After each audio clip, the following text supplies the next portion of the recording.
Before applying adhesive, clean off the back panel and the back wall with a broom or a clean rag. Both wall and back panel must be dust-free to achieve full bond. Apply the adhesive as shown, placing dots of adhesive about 4 inches apart over the entire panel.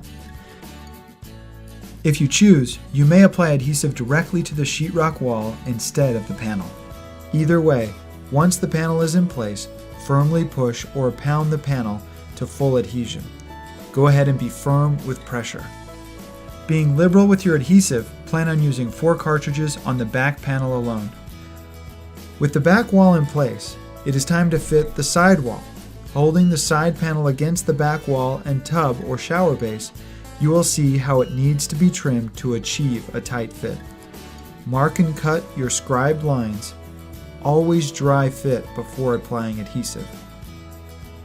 If the fit is good, for extra protection, now is the right time to apply a bead of silicone between the back panel and the side walls as shown. This is done now to avoid a mess while dry fitting this side panel. Apply adhesive and install the side panel in the same manner as the back wall.